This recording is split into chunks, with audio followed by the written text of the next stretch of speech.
नमस्कार दोस्तों, स्वागत है आपका डेली 30 के इस प्रोग्राम में। 6 जनवरी आज की तारीख है और आज का जो टॉपिक होता है वो पॉलिटी का होता है, भारतीय संविधान का। आज इसकी शुरुआत हो रही है भारतीय संविधान के इतिहास से, भारतीय संविधान का जो ऐतिहासिक विकास रहा है, तो उस डेवलपमेंट से। आगे हम एक्ट के बारे में बाद में चर्चा करेंगे। आज जनरल चीजें इसके संविधान के बारे में, क्योंकि संविधान की जो जड़ें हैं वो इतिहास में है, तो वहां से हम इसकी शुरुआत कर रहे हैं। करंट अफेयर के 10 प्रश्नों को देखेंगे और 20 प्रश्न इसके देखेंगे। चलिए शुरू करते हैं और लेते हैं पहला प्रश्न। भारतीय संविधान का शुभारंभ 15 अगस्त 1947 को हुआ। पहला स्टेटमेंट। और लोकतंत्र एवं प्रतिनिधि संस्थाएं भारत के लिए पूर्णतया नई नहीं है। बताना है कौन सी इसमें जो दो बातें कही गई हैं कौन सी सही है। भारतीय संविधान का शुभारंभ 15 अगस्त, और दूसरा नई नहीं है लोकतंत्र एवं प्रतिनिधि की संस्थाएं, तो दूसरा तो सही है, इसमें तो कोई दो राय नहीं है। लेकिन पहला स्टेटमेंट गलत है, क्योंकि 26 जनवरी 1950 को भारत गणराज्य के संविधान का शुभारंभ हुआ था। तो पहला ये स्टेटमेंट गलत हो गया और दूसरा सही है। लोकतंत्र एवं प्रतिनिधि संस्थाएं नई इसलिए नहीं है क्योंकि वैदिक काल में भी ये विद्यमान थी, और इस तरीके से उस प्रश्न का उत्तर हो जाएगा केवल दो सही है। अब आप लोग समझ जाते हैं, इसलिए बार बार मैं प्रश्न नहीं दिखाऊंगा। अगला जो प्रश्न है, भारतीय स्वतंत्रता अधिनियम 1947 को ब्रिटिश सम्राट द्वारा स्वीकृति प्रदान की गई। कब प्रदान की गई थी भारतीय स्वतंत्रता अधिनियम को स्वीकृति?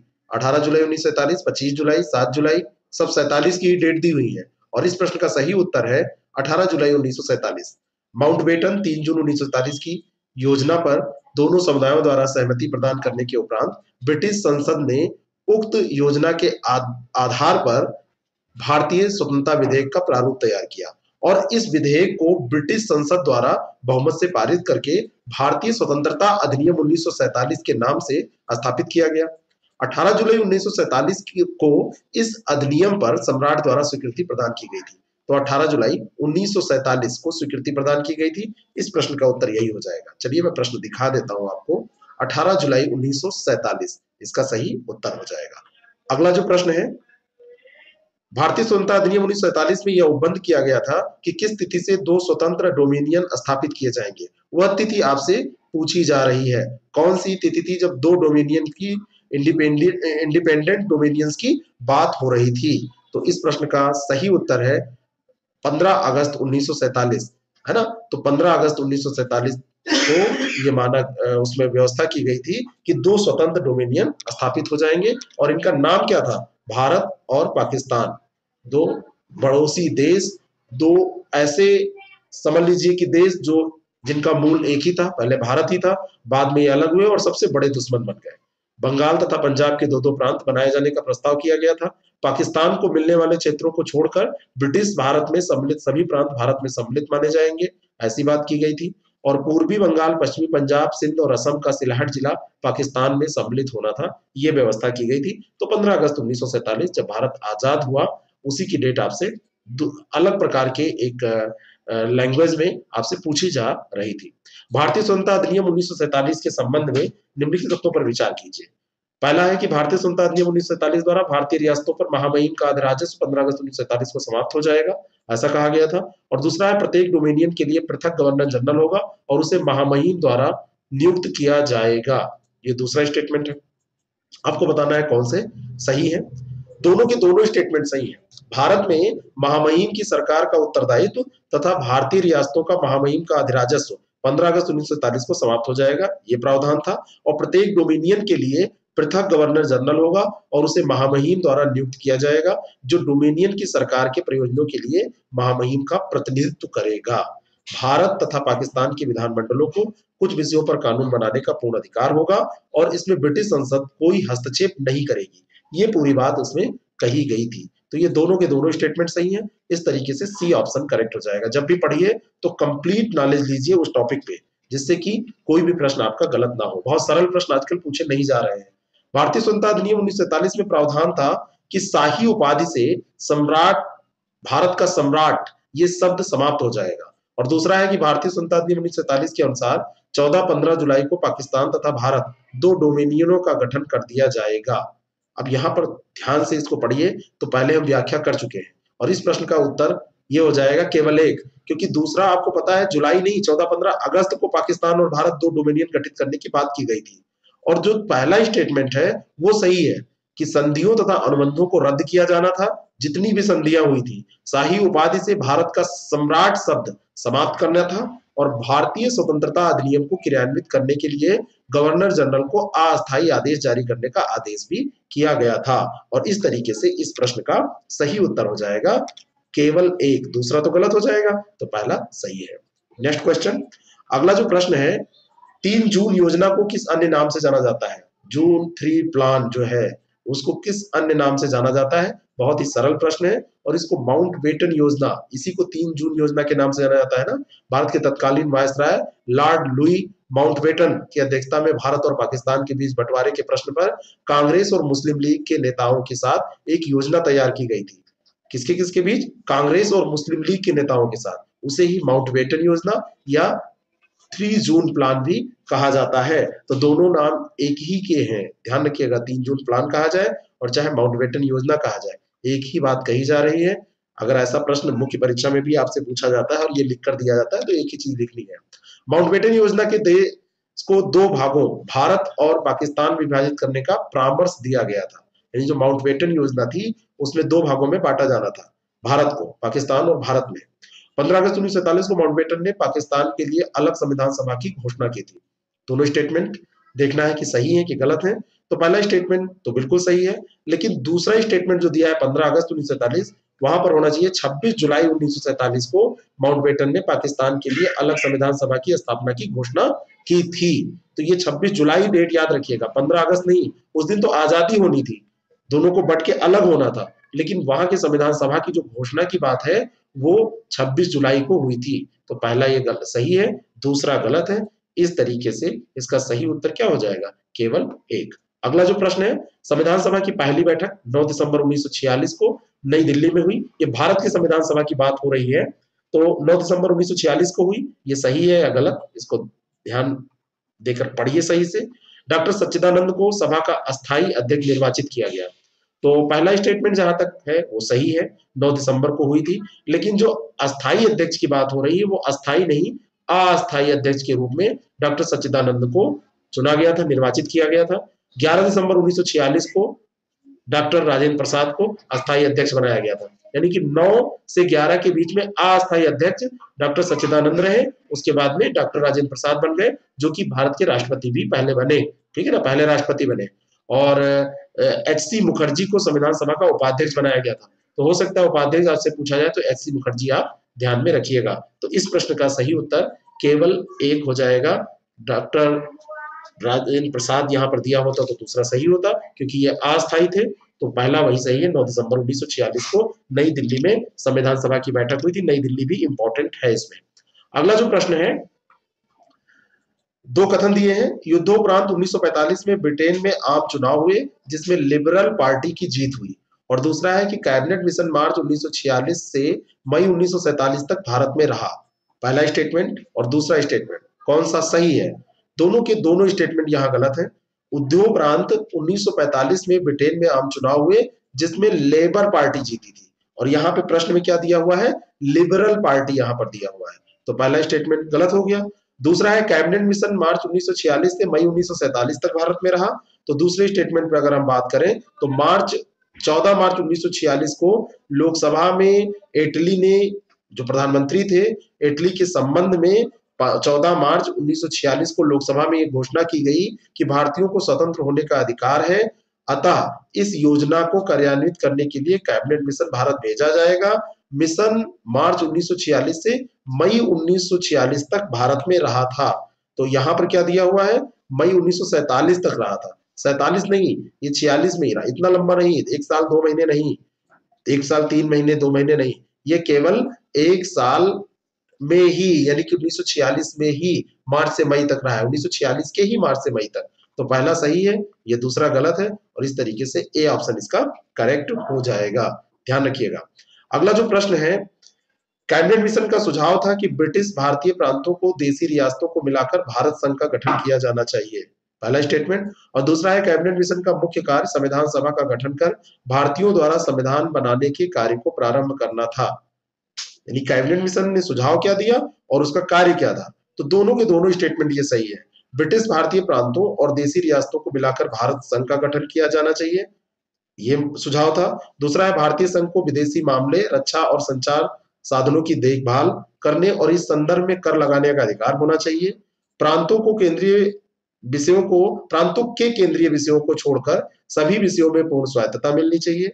नहीं, प्रांतों को, सही बात है, प्रांतों को, यानी कि प्रांत जो होंगे वो केंद्रीय विषय पर पूर्ण स्वायत्त नहीं होंगे, लेकिन बाकी केंद्रीय विषय के अलावा जितने भी विषय होंगे उनको स्वायत्तता रहेगी और अवशिष्ट शक्तियां प्रांतों के पास हो, ऐसी बात कैबिनेट मिशन में कही गई थी।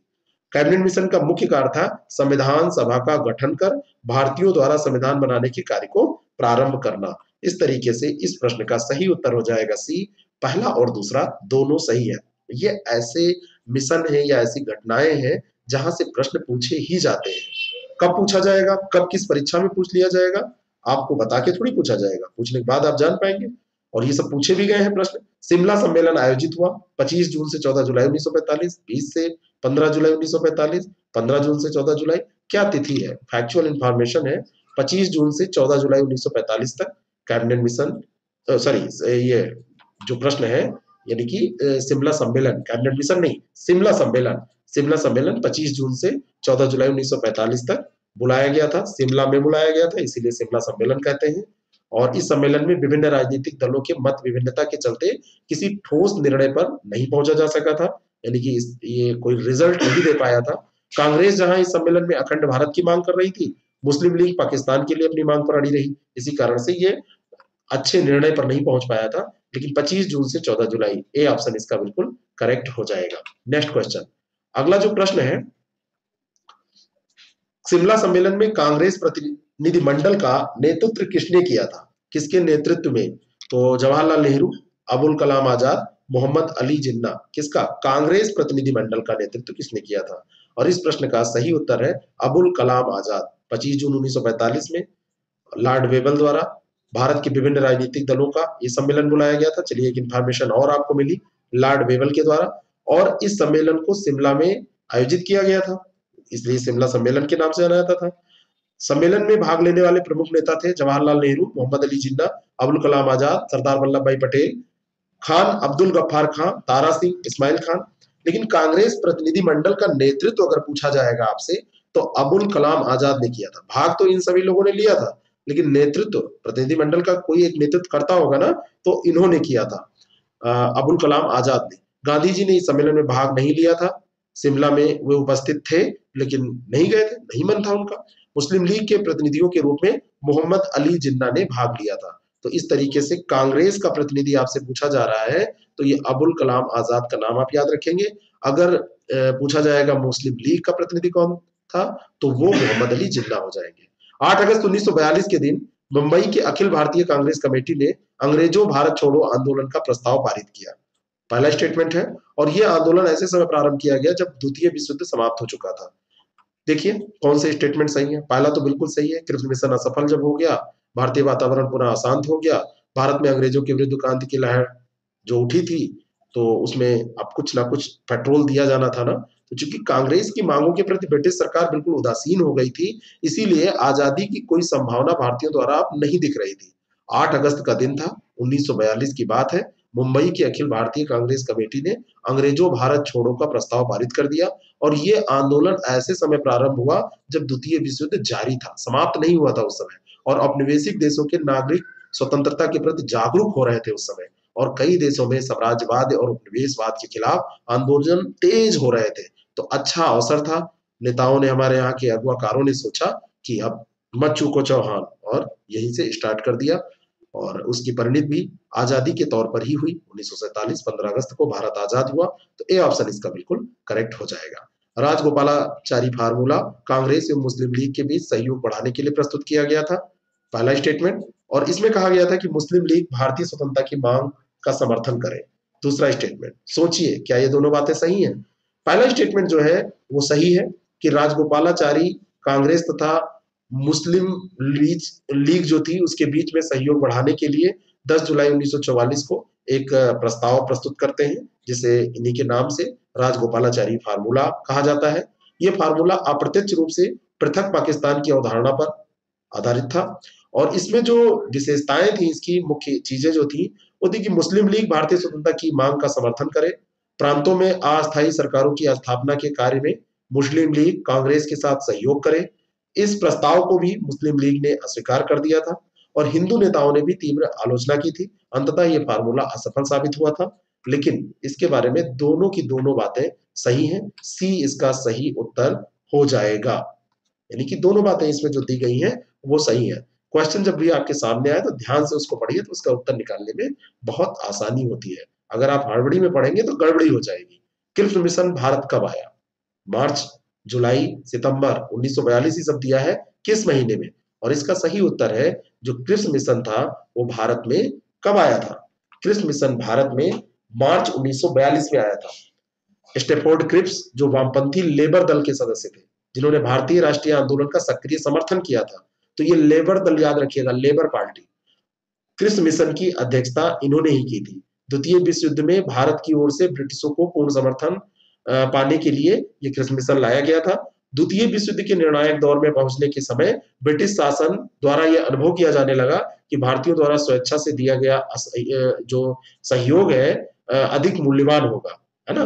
और इसी उद्देश्य से 1942 के मार्च माह में कैबिनेट मंत्री थे स्टैफोर्ड क्रिप्स, वहां के मंत्रिमंडल में कैबिनेट मंत्री थे। इन्होंने कुछ प्रस्तावों के साथ भारत इसको भेजा, जिसे भारत के सभी राजनीतिक दलों ने अस्वीकार कर दिया था। तो इस प्रश्न का सही उत्तर मार्च 1942 होगा, ये ध्यान रखिएगा। ए ऑप्शन इसका बिल्कुल करेक्ट है। तो ये पूरी कहानी अगर आप पढ़ लेते हैं तो आपको ये डेट भी याद रहेगी और इसके पीछे की कहानी। अगस्त प्रस्ताव वायसराय लॉर्ड लिनलिथगो द्वारा पेश किया गया था, पहला स्टेटमेंट। और दूसरा है कि कांग्रेस और मुस्लिम लीग ने इस प्रस्ताव को अस्वीकार कर दिया था। अब बताइए क्या ये सही है? अगस्त प्रस्ताव के बारे में दोनों बातें हो रही हैं। पहला जो स्टेटमेंट है वो बिल्कुल सही है, लेकिन अब दूसरे स्टेटमेंट पे आते हैं। पहले तो आप 8 अगस्त सन 1940 को बिल्कुल मत भूलिएगा। वायसराय लिनलिथगो था, अगस्त प्रस्ताव इसने पेश किया। मुस्लिमों के हितों का उल्लेख किया गया था इसमें। यह बताया गया था कि बिना अल्पसंख्यकों की स्वीकृति से सरकार कोई भी संवैधानिक परिवर्तन लागू नहीं कर सकती। तब कांग्रेस ने भी इसका विरोध किया। कांग्रेस और मुस्लिम लीग ने इस प्रस्ताव को अस्वीकार कर दिया। नेहरू ने कहा कि डोमिनियन स्टेट्स का मुद्दा सबसे पहले, डोमिनियन स्टेट्स का जो मुद्दा है वो सबसे पहले ही मतलब पहले ही अप्रासंगिक हो चुका है। गांधी जी ने भी इस घोषणा की आलोचना की और कहा कि इस प्रस्ताव से राष्ट्रवादियों तथा उपनिवेशी सरकार के बीच में खाई और चौड़ी हो जाएगी। मुस्लिम लीग ने हालांकि प्रस्ताव में अल्पसंख्यकों के संबंध में दिए गए आश्वासन जो थे उनका स्वागत किया, लेकिन प्रस्ताव में जो पाकिस्तान की मांग स्पष्ट रूप से स्वीकार नहीं की गई थी, तो इस कारण से प्रस्ताव को अस्वीकार किया। तो अब यहाँ पर प्रश्न देखिए, मुस्लिम लीग ने वैसे उसका स्वागत किया, लेकिन कांग्रेस, दोनों इस प्रस्ताव को स्वीकार कर लिया। यहाँ पे दिया जा रहा है तो कांग्रेस जो है, ना कांग्रेस ने स्वीकार किया ना मुस्लिम लीग ने, तो दूसरा तो गलत है और पहला जो है वो बिल्कुल सही है। तो इसका सही उत्तर ए हो जाएगा, केवल एक सही है। तो ये बातें ध्यान रखिएगा। अगला जो प्रश्न है, भारतीय परिषद अधिनियम 1909 को किस अन्य नाम से जाना जाता है? और ये अन्य नाम क्या है, इसके पीछे की क्या कहानी है, इसको हम देखते हैं। मार्ले मिंटो सुधार के नाम से इसको जाना जाता है। 1892 के अधिनियम के बाद में ब्रिटिश शासकों ने फूट डालो और राज्य करो की नीति का अनुसरण किया। फूट डालो और राज्य करो। तो इस संदर्भ में 1905 में वायसराय हुआ करते थे लॉर्ड कर्जन, बंगाल का विभाजन जिन्होंने किया था। कर्जन के इस कदम की भारतीय जनमानस में जो एक लहर उठी, वो क्या हो गया, भारतीय जनमानस पूरा ब्रिटिश शासन के विरुद्ध हो गया। तो मार्ले और मिंटो की सिफारिश के आधार पर 1909 का अधिनियम आया, जिसे मार्ले मिंटो सुधार भी कहा जाता है। इस अधिनियम के द्वारा केंद्रीय तथा प्रांतीय विधानमंडलों के आकार तथा शक्तियों में वृद्धि की गई थी। अब आप यहाँ पर बताइएगा हमको कि मार्ले कौन थे उस समय और मिंटो कौन थे, ऐसे लिखिएगा। मार्ले क्या थे और मिंटो क्या थे, किस कारण से इसको मार्ले मिंटो सुधार के नाम से जाना जाता है? तो ये सी ऑप्शन इसका बिल्कुल करेक्ट हो जाएगा। नेक्स्ट क्वेश्चन, अगला जो प्रश्न है, नेहरू समिति का अध्यक्ष कौन था? तेज बहादुर सप्रू, मोतीलाल नेहरू, सुभाष चंद्र बोस, एम आर जयकर। अब नाम तो नेहरू समिति है, तो इसका अध्यक्ष कौन होगा? अगर जवाहरलाल नेहरू दिया होता तो थोड़ा सा कंफ्यूजन हो सकता था। मोतीलाल नेहरू, यहाँ पे तो जवाहरलाल नेहरू दिया नहीं, तो मोतीलाल नेहरू हो जाएंगे। साइमन कमीशन की नियुक्ति के साथ ही भारत सचिव उस समय थे ब्रिकेन हेड, उन्होंने भारतीय नेताओं को एक चुनौती दी थी कि यदि वे विभिन्न दलों और संप्रदायों की सहमति से एक संविधान तैयार कर सके तो इंग्लैंड सरकार उस पर गंभीरता से विचार करेगी। और इस चुनौती को भारतीय नेताओं ने स्वीकार करके इस बात का प्रयास किया कि साथ में मिलजुल कर संविधान का प्रारूप तैयार किया जाए। इसके लिए मोतीलाल नेहरू की अध्यक्षता में एक समिति गठित की गई थी, जिसका कार्य था संविधान का प्रारूप तैयार करना। ये समिति जो गठित की गई थी मोतीलाल नेहरू की अध्यक्षता में, ये प्रारूप तैयार करने के लिए गठित की गई थी। और इस समिति के सचिव जवाहरलाल नेहरू थे। अध्यक्ष कौन थे? मोतीलाल नेहरू। तो ये ध्यान रखिएगा, बाप बेटे दोनों लोग थे इसमें। तो अध्यक्ष की बात यहाँ पर हो रही है, तो ये मोतीलाल नेहरू हो जाएंगे। सचिव पूछा जाएगा तो जवाहरलाल नेहरू हो जाएंगे। अगला जो प्रश्न है, भारत सरकार अधिनियम 1935 के अंतर्गत एक संघीय न्यायालय की स्थापना की गई, और दूसरा है कि भारतीय सरकार अधिनियम 1935 के अंतर्गत एक केंद्रीय बैंक की स्थापना की गई। क्या ये दोनों बातें सही हैं? ये दोनों की दोनों बातें सही है। इसी में ये दोनों काम किए गए थे। एक फेडरल कोर्ट, संघीय न्यायालय फेडरल कोर्ट था, और एक आरबीआई केंद्रीय बैंक जो रिजर्व बैंक ऑफ इंडिया है ना, उसकी स्थापना हुई थी। बर्मा और अदन को भी भारत के शासन से अलग कर दिया गया था इसी 1935 के अधिनियम में। सिंध और उड़ीसा के दो नवीन प्रांत बनाए गए, और उत्तर पश्चिम सीमा प्रांत को गवर्नर के अधीन रखा गया। तो ये सारी बातें आप थोड़ी सी इंफॉर्मेशन ध्यान रखिएगा। तो ये दोनों की दोनों बातें सही हैं, और इसलिए सही उत्तर क्या हो जाएगा इस प्रश्न का? सही उत्तर हो जाएगा सी, पहला और दूसरा दोनों क्या है? सही है। चलिए अगले प्रश्न पे हम विचार करते हैं, और ये जो प्रश्न है वो अंतिम प्रश्न है आज के टॉपिक का। फिर करंट अफेयर के प्रश्नों को हम देखेंगे। तो अगला जो प्रश्न है, भारत शासन अधिनियम 1935 द्वारा शासन के समस्त विषयों को दो भागों में बांटा गया। क्या ये बात सही है? और इस अधिनियम में 451 धाराएं और 15 परिशिष्ट थे। पहला स्टेटमेंट हम देखते हैं। पहला स्टेटमेंट तो गलत इसलिए है क्योंकि एक अखिल भारतीय संघ की स्थापना की बात इसमें कही गई थी, जिसमें ब्रिटिश भारत के प्रांतों के अतिरिक्त देशी नरेशों के राज्य भी सम्मिलित थे, और शासन के समस्त भागों को, मतलब समस्त विषयों को तीन भागों में बांटा गया था। इसमें एक संघीय था, एक प्रांतीय था, और एक समवर्ती था। जैसा हमारे यहाँ है वैसे ही ये विभाजन उस समय किया गया था। तो पहला स्टेटमेंट तो गलत हो गया। और बाकी जो यहाँ पर दिया हुआ है दूसरा स्टेटमेंट कि 1935 का जो भारत शासन अधिनियम था बहुत लंबा और जटिल था, और इसमें 451 धाराएं और 15 परिशिष्ट थे। तो केवल दूसरा ही सही है इसमें, और पहला जो है वो गलत है। तो इसका बी ऑप्शन सही उत्तर हो जाएगा। तो चलिए शुरू करते हैं अब करंट अफेयर के प्रश्नों को। बढ़िया प्रश्न है, थोड़े से लेंथी जरूर है, लेकिन कई प्रश्न आपके एक साथ तैयार इसमें हो जाएंगे। कोविशील्ड वैक्सीन एस्ट्राजेनेका के सहयोग से ऑक्सफोर्ड यूनिवर्सिटी द्वारा विकसित की गई है, और पुणे स्थित serum institute of India Covishield के लिए विनिर्माण और परीक्षण भागीदारी है, यानी कि ये इसमें भागीदारी कर रहा है। अब दोनों स्टेटमेंट में से आपको बताना है कौन सा सही है। दोनों की दोनों स्टेटमेंट यहाँ पर सही है। अभी वैक्सीनेशन की चर्चा बहुत तेजी से हो रही है, कई फनी वीडियो भी इसमें बन रहे हैं, लेकिन अब गवर्नमेंट के सामने भी एक बहुत बड़ा ये लक्ष्य है कि पूरे देश के समस्त लोगों को, नागरिकों को किस तरीके से वो वैक्सीनेशन करवा पाएंगे, क्योंकि हमारी जनसंख्या बहुत ज्यादा है। तो ये दोनों के दोनों स्टेटमेंट सही है। इसको ध्यान रखिएगा कि ये एस्ट्राजेनेका ये है, इसके सहयोग से ऑक्सफोर्ड यूनिवर्सिटी द्वारा विकसित की गई है, और सीरम इंस्टीट्यूट इसमें भागीदारी कर रहा है। तो सी ऑप्शन इसका करेक्ट हो जाएगा। नेक्स्ट क्वेश्चन, अगला जो प्रश्न है, कोवैक्सीन वैक्सीन विकसित की गई है किसके द्वारा? ये भी एक प्रश्न है, क्योंकि दो वैक्सीन चर्चा में है। कल हमने इसके दोनों के बारे में चर्चा की थी, और एक अभी हम पीछे भी चर्चा कर चुके हैं। तो कोवैक्सीन वैक्सीन किसके द्वारा विकसित की गई है? और इस प्रश्न का सही उत्तर है भारत बायोटेक ने इसका डेवलपमेंट किया है। कोविड-19 की रोकथाम के लिए भारत में निर्मित पहला स्वदेशी टीका ये वैक्सीन है, और राष्ट्रीय विषाणु विज्ञान संस्थान के सहयोग से विकसित किया जा रहा है। और ये इंटरएक्टिव वैक्सीन है, जिसे बीमारी के कारक जीवित सूक्ष्मजीवों को निष्क्रिय करने से विकसित किया जाता है, यानी कि निष्क्रिय करने, मारने की बात, जिसकी निष्क्रिय करने का मतलब मारने से विकसित किया जाता है। ये जो टीका है, सॉरी, रोगजनक की प्रतिकृति निर्माणक जो क्षमता होती है, यानी कि जो ये बार बार अपने को निर्मित करने की क्षमता जो वायरस में होती है, उस क्षमता को ये क्या करते हैं? नष्ट कर देते हैं। मारने की क्षमता इसमें होती है, लेकिन इसे विषाणु को नष्ट नहीं कर, मतलब ये इससे क्या होता है, इसे विषाणु को नष्ट नहीं करता है। इसे विषाणु को नष्ट, ये थोड़ा सा गलत लिखा है, जिससे शरीर की प्रतिरक्षा प्रणाली इसे पहचान कर प्रतिरक्षा प्रतिक्रिया उत्पन्न कर सकती है, लेकिन इसे विषाणु नष्ट नहीं करता है, विषाणु इसको नष्ट नहीं कर सकता है, नहीं तो इसको नष्ट कर दे तो समस्या हो जाए। भाई इतनी बात आप जानिए कि इसका डेवलपमेंट किसने किया है, बाकी टेक्निकल चीजें आपसे नहीं पूछी जाएंगी।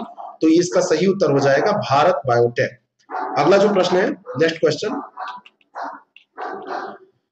निम्नलिखित कथनों पर विचार करें। मिशन सागर थर्ड के अंतर्गत भारतीय नौसेना का पोत किल्टन कंबोडिया के सिहानो कबीले बंदरगाह पर पहुंच गया।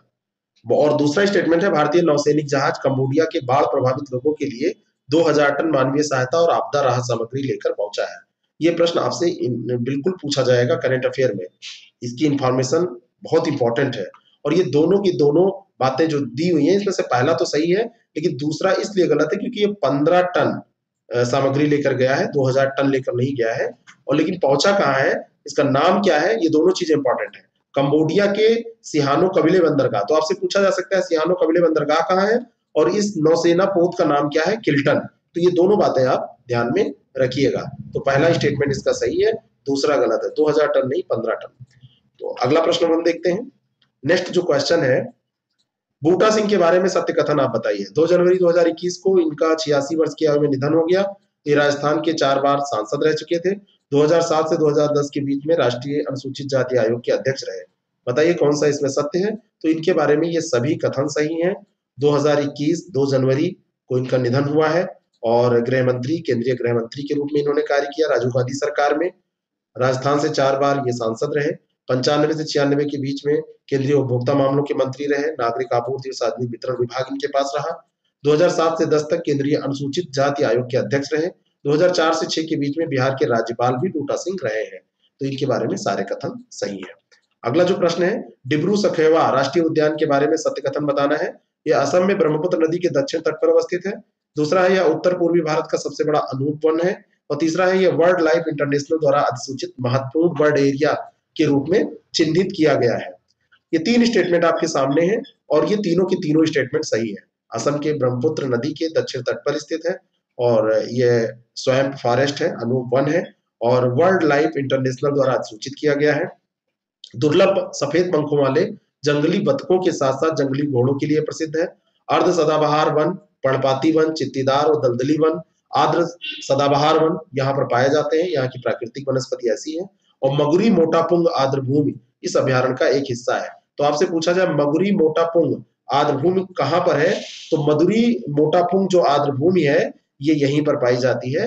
कहाँ पे, डिब्रू सखोवा राष्ट्रीय उद्यान के अंतर्गत। तो इस प्रश्न का उत्तर तीनों के तीनों स्टेटमेंट ये सही हो जाएंगे और 1 2 3 ये डी ऑप्शन इसका करेक्ट हो जाएगा। अगले प्रश्न पर हम चलते हैं।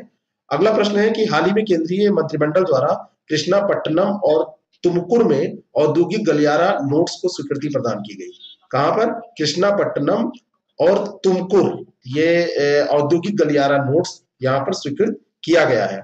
और दूसरा है कि औद्योगिक गलियारे उद्योग और अवसंरचनाओं के मध्य प्रभावी समेकन उपलब्ध कराते हैं। तो दूसरा तो बिल्कुल सही है, पहला भी सही होगा क्योंकि चर्चा में आया है, इसी कारण से पूछा जा रहा है। आप वहां पे ऐसे मत टिक कीजिएगा, दोनों के दोनों ये सही है। औद्योगिक गलियारा जो होता है वो मूल रूप से मुख्य मार्ग के रूप में राज्यों से होकर जो गुजरने वाले मल्टी मॉडल परिवहन सेवाओं से युक्त क्षेत्र हैं, वो गलियारे इसमें होते हैं। और ये गलियारे उद्योग और जो इंफ्रास्ट्रक्चर है उसके मध्य प्रभावी समेकन उपलब्ध कराते हैं, यानी कि उसमें सामंजस्य उपलब्ध कराते हैं, उसका उपयोग हो पाता है, समग्र रूप से आर्थिक और सामाजिक विकास में उसमें वृद्धि हो पाती है। तो इसका सही उत्तर क्या हो जाएगा कि दोनों के दोनों स्टेटमेंट सही है, सी ऑप्शन इसका बिल्कुल करेक्ट है। अगला जो प्रश्न है वो प्रश्न करंट अफेयर का ही है। भारत में आमतौर पर 2 प्रकार की रक्त अल्पता पाई जाती है, आयरन की कमी से होने वाली और विटामिन B12 की कमी से होने वाली। जो एनीमिया होता है, रक्त अल्पता, एनीमिया, महिलाओं में आयरन की कमी से होने वाली रक्त अल्पता पुरुषों की अपेक्षा कम होती है, कम नहीं होती, ये अधिक होती है। तो पहला तो सही है और दूसरा यहाँ पर गलत हो जाएगा, है ना। पुरुषों में क्या होता है, पुरुषों में कम होता है, महिलाओं में अधिक होता है। और अब महिलाओं में अधिक इसलिए होता है क्योंकि महिलाओं को जो मासिक धर्म होते हैं उसमें रक्त में आयरन की कमी उसके कारण से हो जाती है। गर्भावस्था के दौरान भ्रूण वृद्धि के लिए आयरन की अधिक मात्रा में आवश्यकता होती है।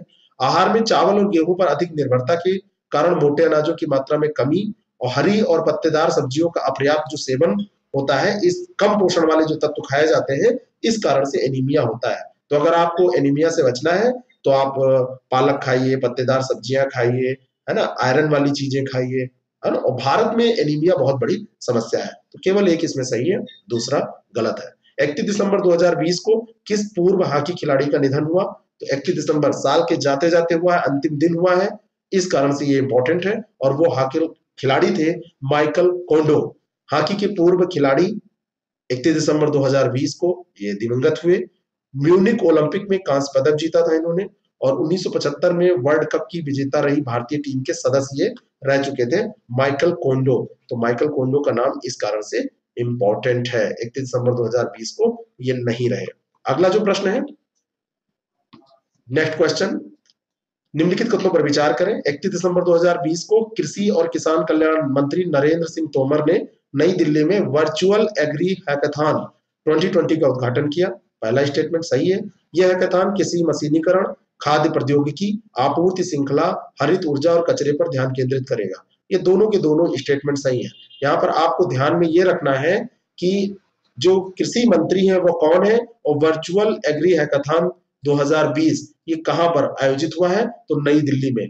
कब आयोजित हुआ है? 31 दिसंबर 2020 को इसका उद्घाटन किया गया है, और ये सारी बातें इसमें होंगी। और अंतिम प्रश्न है, केंद्रीय मंत्रिमंडल ने भारत की किस मिसाइल प्रणाली के निर्यात को मंजूरी प्रदान की है? इस प्रश्न को पहले भी हम डिस्कस कर चुके हैं, इससे रिलेटेड प्रश्न को स्टेटमेंट बेस पर हमने किया था, और इस प्रश्न का सही उत्तर है आकाश। प्रधानमंत्री नरेंद्र मोदी की अध्यक्षता में केंद्रीय मंत्रिमंडल ने अभी आकाश मिसाइल की बिक्री को मंजूरी प्रदान की है। रक्षा मंत्री, विदेश मंत्री और राष्ट्रीय सुरक्षा सलाहकार के साथ सैन्य उपकरणों के निर्यात के लिए त्वरित मंजूरी के लिए एक उच्च शक्ति वाला पैनल अभी स्थापित किया गया था।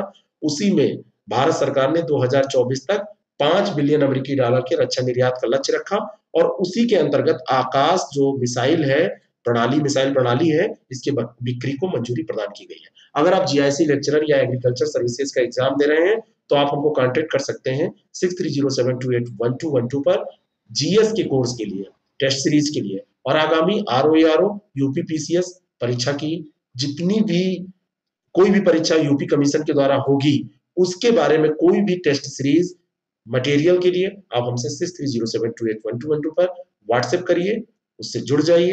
हमारा ग्रुप आप जरूर फॉलो कर लीजिए, जो टेलीग्राम का हमारा चैनल है उसको आप फॉलो कर लीजिए, हमारा फेसबुक पेज जो है उसको लाइक कर लीजिए, जिससे कि आप हमारे विभिन्न कार्यक्रमों की सूचनाओं से और विभिन्न प्रकार की सामग्री से जुड़े रहें। ये चैनल नया है, आप इससे अगर नहीं जुड़े हैं तो इसको सब्सक्राइब कर लीजिए, और इसको शेयर जरूर कीजिए। वीडियो आपको पसंद आता है तो लाइक करना बिल्कुल मत भूलिए, क्योंकि नया चैनल है, आपके इस सहयोग की इसको सख्त जरूरत है। Thank you very much.